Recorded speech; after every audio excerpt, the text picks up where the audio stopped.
Joining us right now on the Daily Dose, we're going to talk a little bit about the NBA because you might not realize this, but did you know there are only like 7, 8 games left in this regular season? Well, fortunately, I've got a guy to come in and talk about the NBA and discuss maybe a little bit what we can expect going into that postseason, but also just talk NBA in general because Uriah Young is a podcast host, he's a producer, he's a sports contributor, primarily known for his work covering the Philadelphia 76ers, but he knows a lot about the NBA in general. He currently serves as host and producer for the NBA Now and Then podcast. He also is an occasional host for the Sixers Sense podcast. But I'll tell you what I like about our guest today. Instead of the constant, who is better argument, who was the GOAT, who is this, who is that, he kind of looks at modern day players and compares them to players from previous eras, which I personally love. Uriah Young, I can't wait to talk some NBA with you. Welcome to the Daily Dose today. Clint, thank you for having me. It is an honor to be with you, and I look forward to talking Nuggets. I look forward to talking NBA. And as a Sixers fan, I'm showing Denver pride with my I shirt, my love it. NBA Jam I love shirt. it. Going NBA Jam, old school on us. Listen, I'm an Embiid guy, but the reality is Jokic is hands down the best center in the game today. There's so many amazing things he can do, and mad respect to him and to your franchise who won a championship not too long ago. Yeah, it seems like ancient history, at least to me right now, but I know the playoffs are coming. They've got a chance. You're right. Give me a little bit of your background. Where'd you grow up? Where are you from? Sure, I'm from the Philadelphia area, Okay. and I grew up a Sixers fan, like I said, and I lived in Philly for pretty much the majority of my childhood, and then I moved to South Jersey. And then from South Jersey, I went to college in Virginia, a small school called Hampton University. Oh, yeah. And then from there, I came back home, and I've been an educator in New Jersey for, God, almost 25 years. So that's my career as an educator. But my love and passion is for hoops. I love talking hoops. I love talking to people who know about hoops. You're a former coach yourself, and you have a great show. So, yeah, that's a little bit about my background and a little bit about my show. And thank you for the compliment about the comparison, not looking at who's better, because I feel like in this day and age, not that it's lazy, but I think it's just too easy to fall into the trap of debating which players from yesterday are better than players of today or vice versa. So That's right. what we do with NBA Now and Then is, first off, Clint, we believe that basketball is more than highlights and championships, first off. Second of all, we believe that, or our goal is to bridge eras while also connecting NBA and generations of fans through our comparisons. And what we do, Clint, is we compare using statistics, accolades, teammates, right? Because no player can do it on Absolutely. their own. And we also do the bio of each player, which is my segment, because we peel back layers so that true fans of NBA players can understand why their favorite player became as great as they did. They didn't do it alone, which is why That's true. we mentioned teammates. So we have a great time doing it. We're in season 3 right now, and I'm glad I have the opportunity to share that with you on your show. I love it. I've got to ask, and there is no wrong answer here. Were you an athlete yourself? Did you play back in the day? Yeah, well, I started out, believe it or not, I started as a competitive swimmer.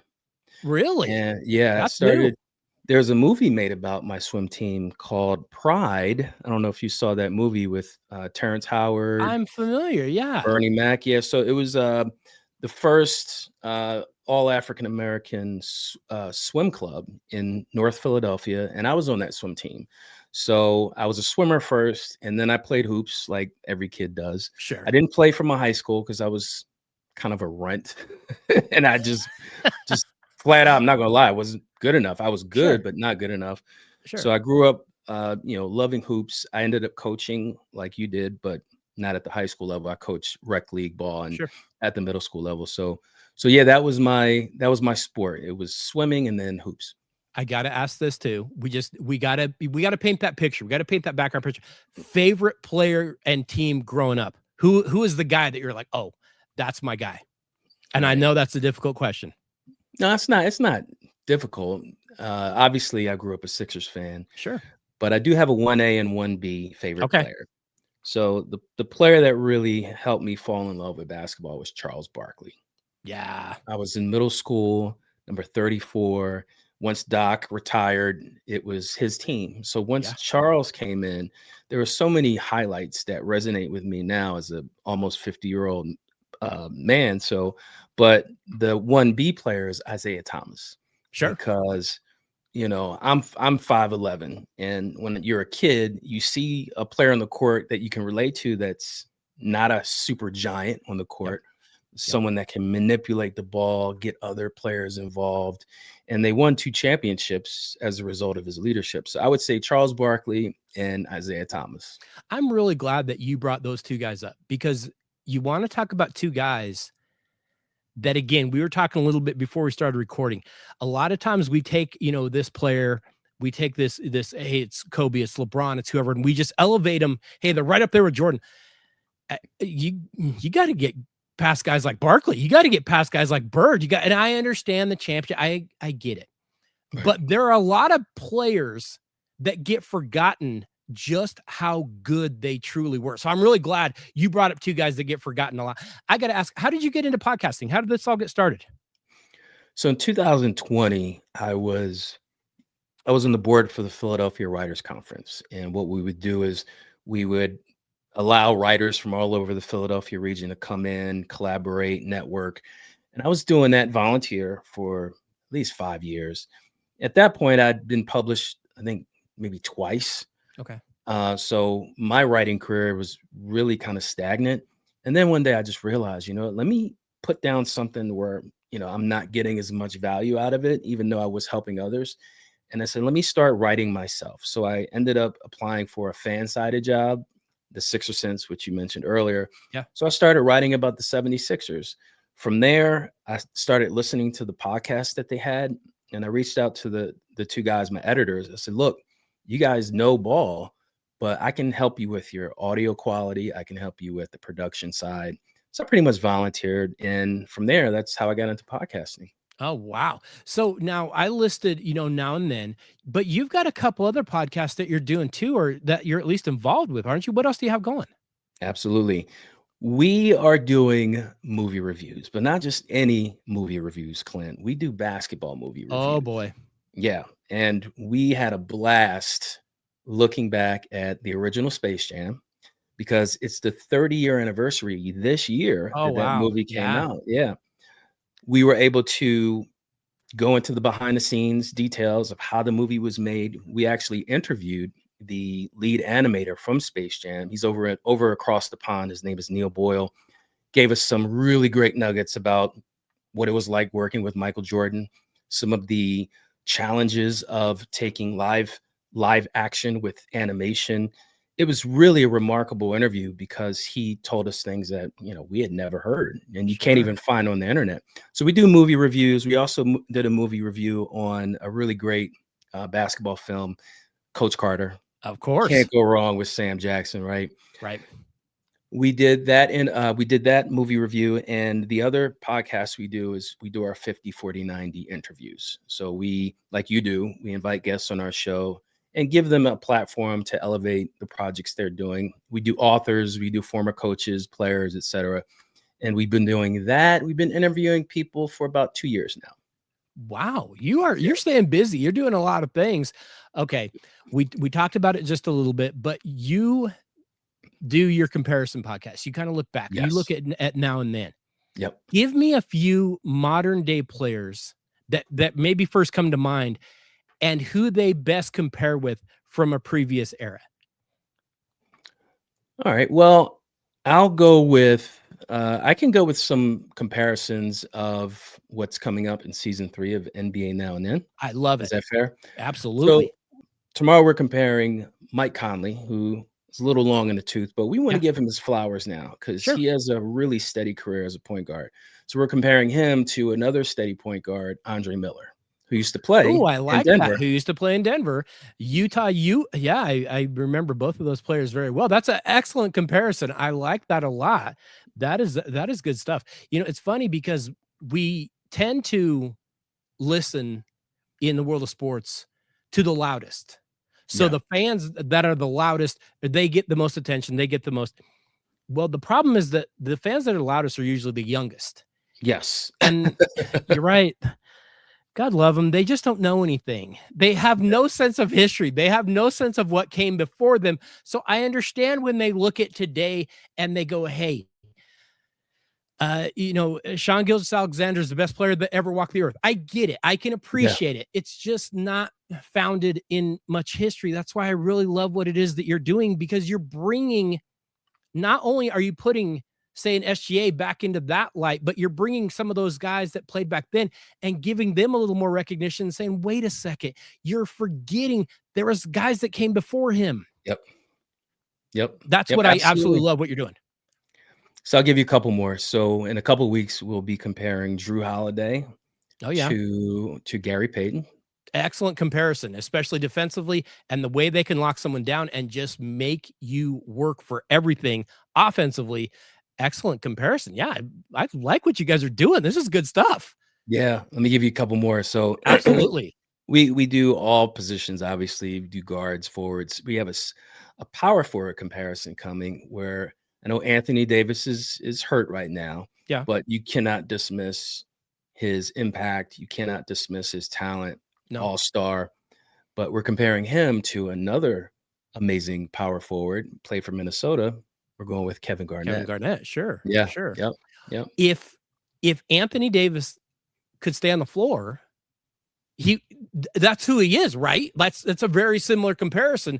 Yeah, that's a really, really good comparison. I like what you're doing. That is good stuff. It's so funny too, because I've been saying that for years on the Dose and talking about forget comparing and saying one's better than the other. Let's just try to find one that is the modern day version of that guy, because you're looking at things through a modern lens, and it's completely unfair to some of those previous era guys. Okay, I've got to ask you a couple things. Uriah, I'm getting concerned about the NBA. We're going to talk about the playoffs here in just a minute, but I'm getting a little bit worried about the NBA, and I'll tell you a few reasons why. One, the NBA is looking at expanding. They're going back to Seattle, which we remember some of those great teams up in Seattle with Supersonics. I love the idea, and they're looking at going into Vegas. I know Utah is not thrilled, as they are, able to throw a rock to Vegas, and they don't want to, have their fans stolen from them. But here's my worry. The NBA, I don't want them to stress themselves too thin, and I'm worried about adding 2 more franchises. And I don't know that we have the superstar quality right now. And I know a lot of that is cyclical, but do we have enough superstars to add 2 more franchises? Does that sound right? All I have to say is, if you look across the Atlantic Ocean, you have a whole continent of NBA quality players. Okay. That's the EuroLeague, whether it's France, whether it's Spain, whether it's Greece. I mean, there's a lot of great players across the ocean that can come over and fill some of those slots. And we do have guys in the G League. Every franchise has a G League team. I used to cover the Delaware Bluecoats for the 76ers. I would go to the games, do a write-up. By the way, cool story. Mac McClung. Yeah. When I would cover the Bluecoats, every time he was on the floor, he was the best player. Sure. He's not the biggest, not the fastest, but every time he was the best player on the floor. He recently broke the G League record. He's the all-time scorer. I remember after he won his first dunk contest, I was at the game, and in the press room, it was his first interview. It was like the All-Star game was Saturday night. At least that was the dunk contest. Wednesday night, I'm sitting right in front of him, and I asked him. I said, Mac, congratulations on winning a dunk contest title. I said, if you could describe, what the weekend was like for you, what stood out to you besides winning the title? You know what he said, Clint? He gave me the safest answer. He's like, well, it was exciting, and I was just glad that my family was there. I'm like, man, that's not what the fans want to hear about, hanging with LeBron, hanging with KD. He gave the ultimate PC answer, which was fine. But the point is when you have players like Mac McClung, who I cannot understand why he doesn't get NBA playing time. Agreed. Because he's so good. I have no reservations about Seattle or Vegas expanding the NBA teams. I think we won't have any issues. I mean, I'm sure teams are going to be disappointed that they have to lose players in their draft, But I have no issues. I have no issues at all. Do you have any thoughts? And I know that Adam Silver is starting to look really, really seriously. They released a few options that they're trying to maybe try to find a foothold. What did they do about the tanking? We know teams are tanking. We know teams just are hoping to get that big draft pick. And with college basketball, everybody kind of looked at all the NIL stuff, how it's going to ruin college basketball. No, it's actually made it way better. College basketball is phenomenal right now. It's really, really good. Hey, we've got a class coming. Yes. We've got a group of rookies coming that is going to be amazing. Is there any fix for tanking, or do we just kind of have to grin and bear it? I like the idea. I forget who floated it, of getting rid of the draft period, letting these guys come out of college or overseas and sign as free agents. I think that's the only way you can ensure that teams won't purposely lose, expecting some type of higher order of selection. So yeah, I don't know how to fix that. I do know that someone said, well, have a play-in tournament where the bottom 8 teams play for the best pick. My question is, Clint, if I'm the 9th guy on the bench, why would I play hard so that we can get a guy that can replace me to take my job? No, you're right. Why would I play hard for that? That makes no sense in the world. And if your team is good enough to win that, do they need that guy? Because there's another team that's going to lose, and they apparently need him worse than you do. Hello. I don't know how you fix it. I don't understand what they're going to do to try to get rid of this. Okay, I'm gonna put that stuff aside, and I'm not gonna talk about the foul baiting. I'm not gonna talk about the officiating right now. We're gonna pass that by. I want to look at the playoffs. I want to look at the postseason, because we're looking right now. The East, I keep thinking the East is catching the West, and now I'm looking at the West and going, man, the West has just gotten. It just keeps getting better. It just keeps. It's so stacked right now, and now you add a few more teams in that Western side. All right, let's take a look real briefly at the East, and you don't have to drill down to team 6, 7, 8. I don't care. Who are the teams you really like coming out of the East? So until Cade Cunningham went down, I was all on board. I was on the Pistons train, man. I love how they play, the defense, the hard-nosed play. They're just a quality team. I think the continuity of, despite them being through multiple losing seasons, you grow from that. And these young guys have figured it out. And with good coaching, I did like Detroit, but at this point, Boston, they've been together so long. They know each other. They have a great coach, probably the best coach in the entire league. Probably so. Yeah, I do like the Knicks just because I just like their team. They have talent. They have continuity. My team, the Sixers, I'm very disappointed. I have no expectations, so I don't get upset. I understand. I understand. I know Harden is doing pretty good for the Cavs since he got there, but I've seen what it's like to have Harden start off hot and then hit the playoffs. And we know what he does in the playoffs. Yeah. So I don't really believe in Cleveland, but if there were a sleeper to make noise, I really like Charlotte. Oh, good pick. I'm not saying they're going to win the championship. No. They might surprise them. They might win a series. Yeah. And if they did, honestly, who would have it right now? Aside from people in Charlotte, everybody be like, who? They won one.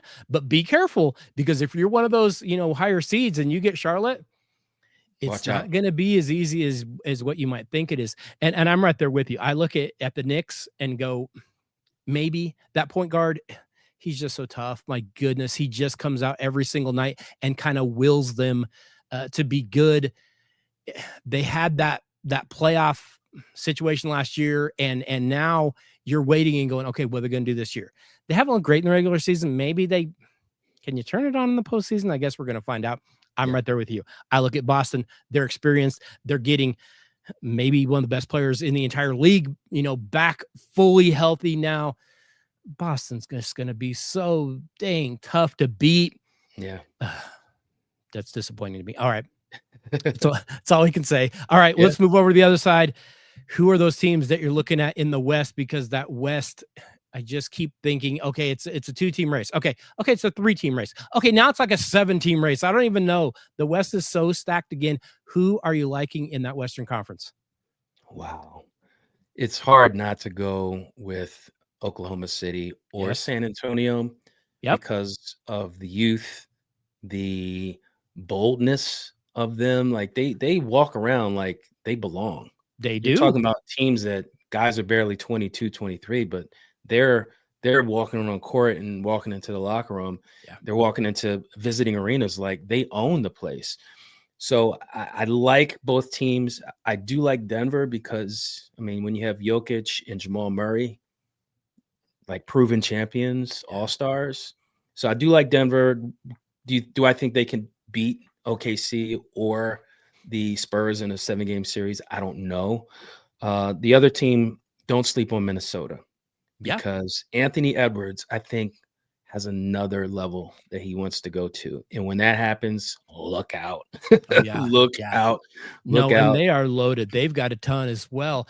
You brought up San Antonio, and I know they're young, and I know we kind of look at teams in the NBA, especially like you got to earn, you got to get through a few playoff series. You got to get beat up. You're right. They're so good. I don't know if it matters. They might not have to earn those lumps. They might just go in and win the dang thing. They're Yeah. so talented. I can't believe how good they're playing. Yeah. Yeah. I think the Spurs, man, Wemby is. We compared Victor Wembanyama in season 3, our first episode from season 3. We compared him to Wilt Chamberlain. Okay. The reason why we did that is because in the late 50s, early 60s, the NBA, the ABA, anyone had never seen anything like Wilt before. Yep. And no matter who you put on the floor, there was nothing you could do to deter his offense or avoid his defense. And you've heard all week from former players, current coaches, analysts, all of a sudden they're on the Wemby bandwagon for MVP. Yeah. Not to say that I predicted he would be MVP or in the candidacy of it, but when we started covering him and we peeled back layers of his career, his background, and you look at the progression, hanging out with monks, training with monks, going in outer space, or not going into space, but hanging with astronauts. Yeah. He is mentally, Clint, he's on another level. He's a different dude. It's like he's like a Kobe mentality type guy where he wants to be number one. He wants to go out and just take what he believes belongs to him, and that's a title or a championship trophy. When MVP you trophy. see how much he cares, not only about the All-Star game, he actually Right. got guys to care about the All-Star game. Yeah. To care about a Tuesday night back-to-back. This is something we need desperately. He is the guy that I'm looking at right now. We talked about some of the things I'm worried about with the NBA. There's a guy that I look at and go, okay, maybe that's the guy that's going to fix some things because he's getting guys to play a little bit more and to play a little bit harder. And I absolutely love that aspect of his game. I've got to ask this. I know you're in Philly. Do we give any credence whatsoever to the Lakers? Should we start being concerned about the Lakers and going, I don't know. They might win a series or two because I'm looking at them and going, okay, they've still got their flaws. Right. And their best player still won't play defense, but they're getting better defensively. And it kind of feels like they're starting to figure some things out. Mm-hmm. Should we be worried about the Lakers at all? I don't think the Lakers look, I don't dislike LeBron. I like LeBron a lot. I love Luka Doncic. We compared Luka to Larry Bird in season 1. And of course, Austin Reeves is a phenomenal player. Yep. I just think DeAndre Ayton. There you go. I don't know if you can win with a guy that is not a true impact player on defense. Is he solid? I mean, he's a good player, but I just don't know if they have enough to compete against Wembanyama or Rudy Gobert or even Jokic for that matter. Yeah. And when you see how early they could end up matching up, I mean, what if they drew the Spurs in the first round? Oh, scary. And that's the scariest part to me about the West is when you look at some of the matchups, because you think of the teams we name, 6-7 teams. We're like, oh, when you start looking at the matchups and you go, oh, wait a second, that might be a first round matchup. Ooh, that's not good news. Real tough. Yeah. JJ Redick's gonna be staying up till 5 a.m.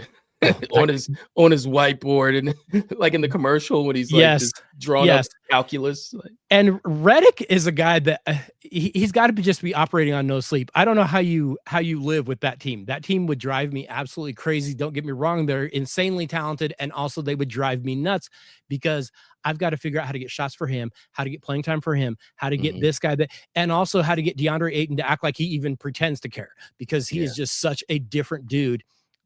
Man, there's just so many teams. That is why I worry for my Nuggets because yes, I'm Nuggets fan.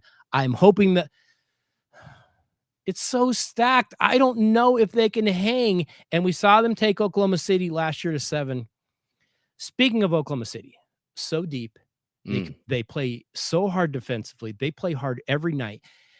They can shoot it. Do you look at Oklahoma City and go, okay, but here's the weakness we got to worry about. Is there one? honestly, I don't think that team has a weakness. I don't know if they do. I don't think because, with the Lakers, you could say, okay, offensively they're set, defensively, Denver, #1 offensive team in the league. Their point differential, I think they're like +4 or 5, but defensively, we don't know. Horrible. So, but I'll Oklahoma say City, it for you. horrible. Okay, you said it, not me. You I did. watch them a lot more than I do. Oklahoma City, they just picked up, and I would argue one of the worst trades in Philadelphia franchise history. I was a big Jared McCain fan. Oh, yeah. Last year was his rookie year, and when I was watching him play, I watch every Sixers game. I'm like, this guy has, get ready for this.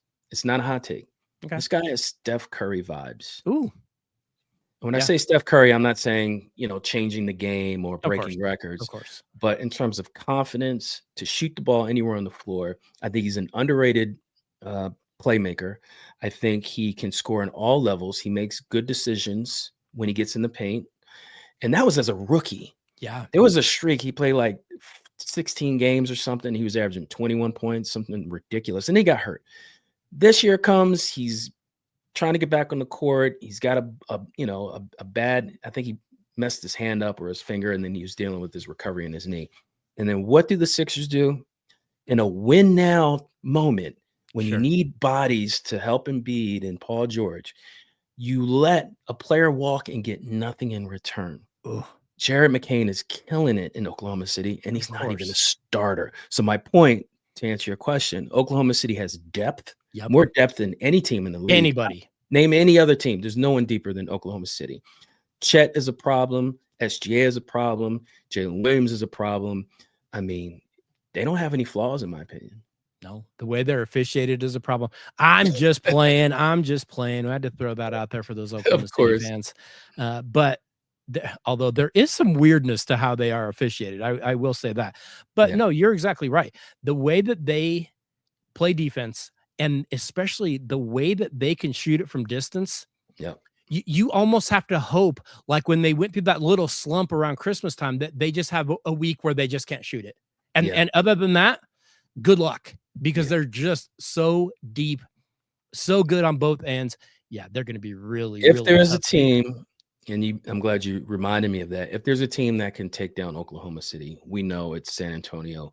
Something about Wembanyama, he's got it out for Chet.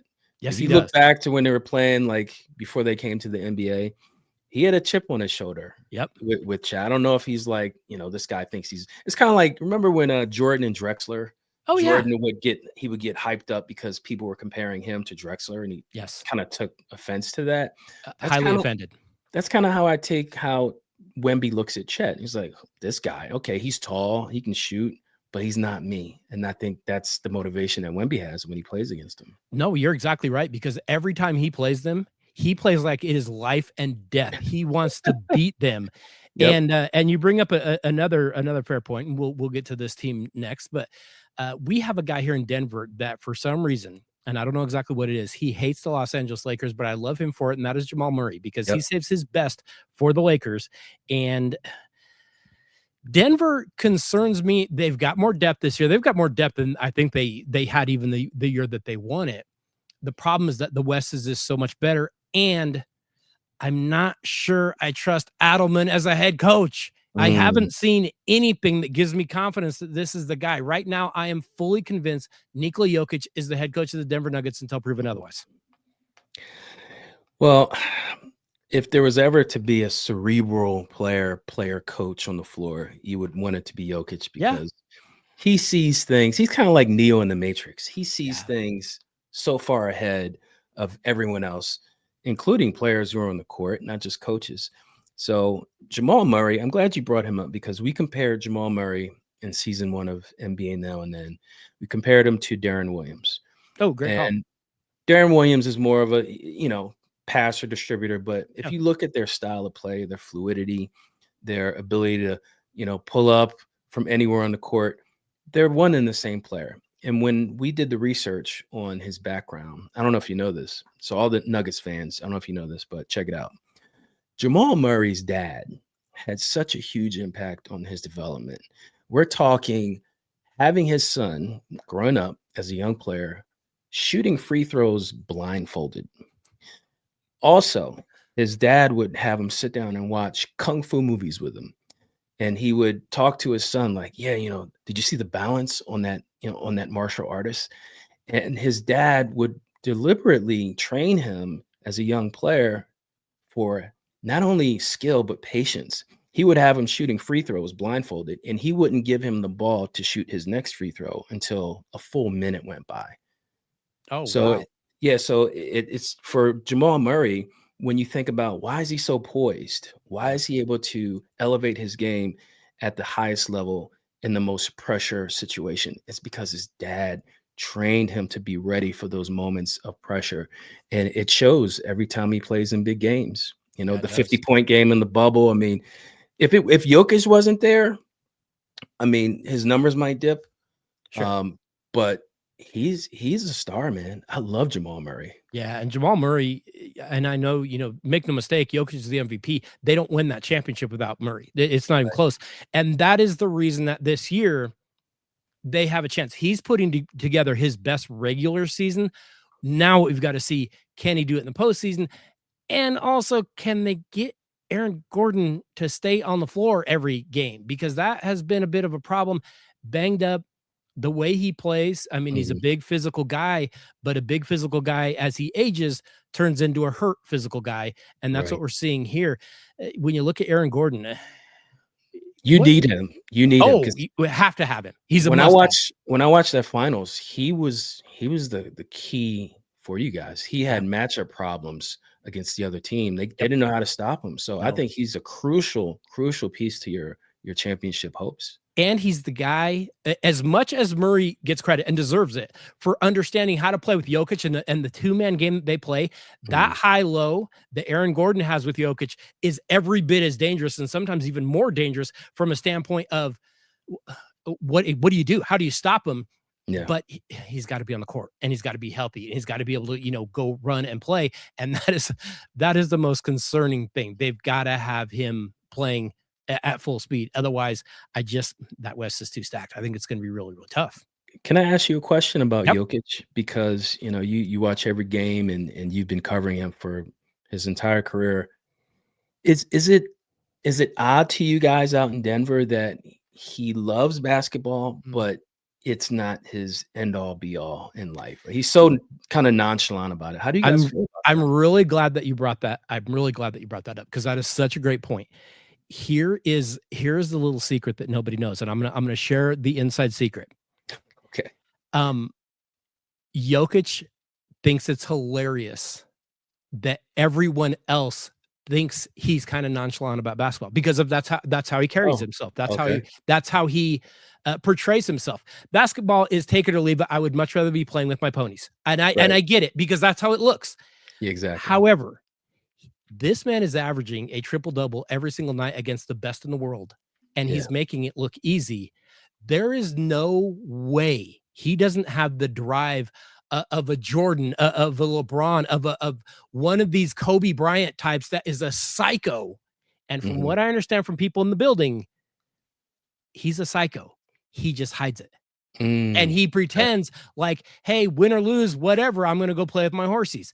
But when you look at what he's doing, Yeah. if he's not as driven as he apparently is, he's making a fool of the NBA, because if he's doing this and not really caring, my goodness, what does that say? What would he be like if he really cared? No, he's a psycho. He just hides it. And I think he thinks it's kind of funny. I think he thinks it's kind of funny that they won the title and he was like, okay, now I can go home. I think he thinks that it's kind of a dig at everybody. And when you think about it, if you went overseas and you went over to, somewhere over in the Eastern Bloc and you're playing over there and everybody said, hey, you won the championship. What the first, man, I'm going home to Philly. This stuff is silly to me. Wouldn't that be the ultimate thing to be able to say? And I think that's how he operates. And I think he thinks it's kind of funny. Yeah, Jokic is different, man. I think if you listen to when he was drafted, I think there was an interview with Malika Andrews, and she was talking to him about him being drafted during a commercial, a Taco Bell commercial, and he took a shot at himself. It was like, oh yeah, ha ha ha, because I'm the fat boy. Yeah, that's what I love about Jokic. He doesn't take things too seriously. No. But to your point, better than me. He is psycho, but he hides it well. And I know that whoever does his 30 for 30 or whatever documentary, I'm going to be locked in because I can't wait. I can't wait to hear about his career and what he really thought about different things like the Embiid rivalry, which really isn't a rivalry because Embiid barely plays. Embiid doesn't play. Yeah. Yeah. Well, and here's the reason, because I had heard that from a couple of different people, and I'd heard that from some NBA kind of in the locker room kind of guys, that they were like, oh no, he's got everybody fooled. He's a psycho. But here's the kind of evidence I guess I'll throw out there.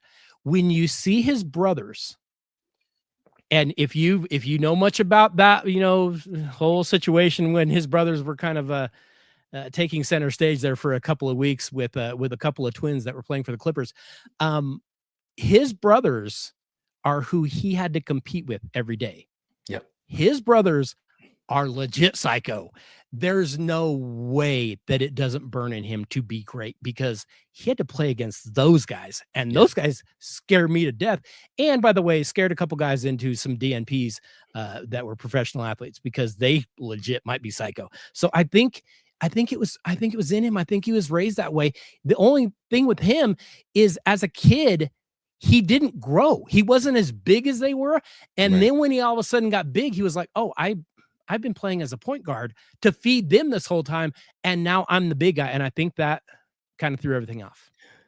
So Jokic, we covered Jokic. We compared him to Tim Duncan in season 2. Interesting comparison. Yeah, I like that. Yeah. Originally, though, Clint, I was not for it. But Lucas Johnson, who's one of our guys, he's like, we got to do it. He did not relent. He just was like, we're doing it. I don't care what you say. I was like, all right, fine. So we compared Jokic to Tim Duncan, 2 quiet superstars, 2 guys that impact the game in more ways than one. But when I was doing the research on Jokic, you mentioned his brothers. I'm sure you know that Nemanja, he attended Detroit Mercy, right? He played there.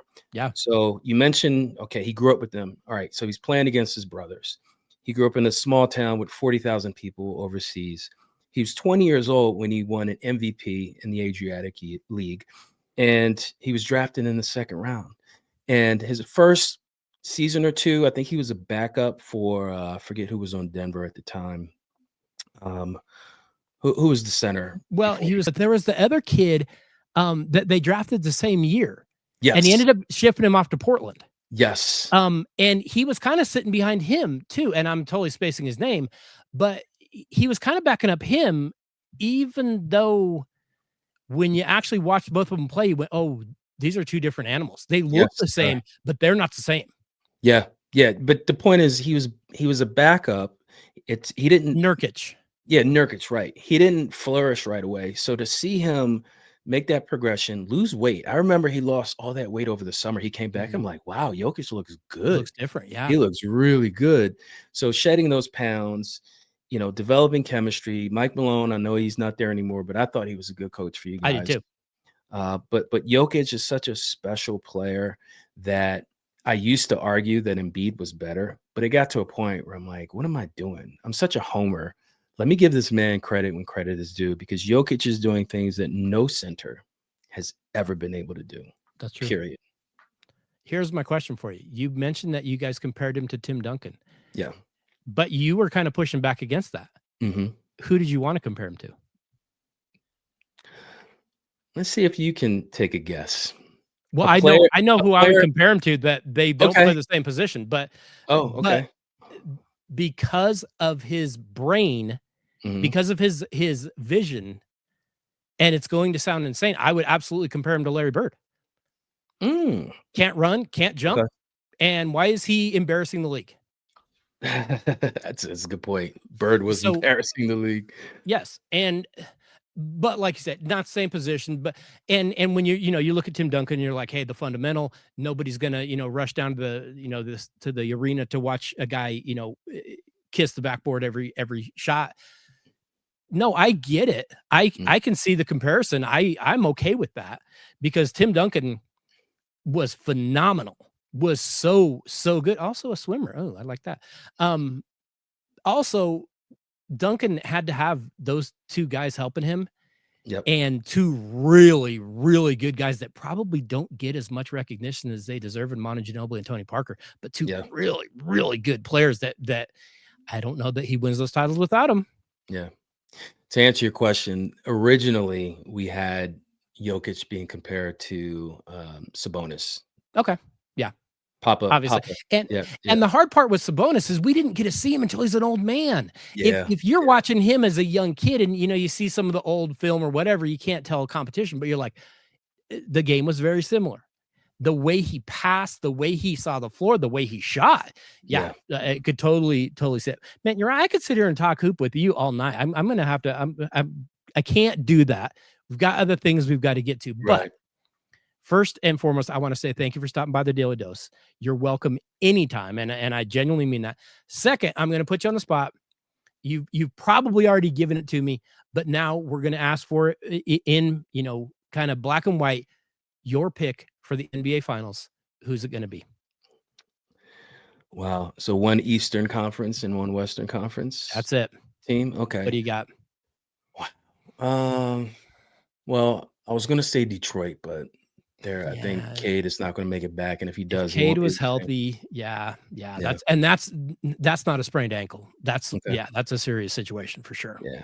All right. I'm going to go out on a limb, and Stephen A. Smith would be happy with this prediction. I think the Knicks find a way to make it to the finals. I love it. I think they figure it out. Okay. Cat, Jalen Brunson. Remember, those three players, Brunson, Bridges, and Hart, they've been Those playing are together since those they are were like Nova 18. boys. Yeah. Cat, I think, is hungry. Jordan Clarkson, I think, is hungry. I think they have good depth, and I think they'll make it to the finals. Will they win? I don't think so because I'm going to go with Oklahoma City coming Yeah, out of. I would like to say San Antonio because I really like Wemby. sure. I just think they have to pay their dues a little bit more. I think Yeah, Oklahoma City will figure it out, and they have more depth than San Antonio. they do. No, Yeah, without a doubt they do. San Antonio, from that perspective in that conference, just might be a few more players and a few more years away. yeah. They've got plenty of time. But yeah, I think you make a really good point because Oklahoma City just looks way too stacked and looks way too good. Uriah, like I said, I could sit here and talk hoop with you all night, but before I let you go, I've got to ask you, where can people find what you're doing? Where can people keep up on what you're doing? Because I know my listeners are going to want to tune into what it is you have going. So where should they go?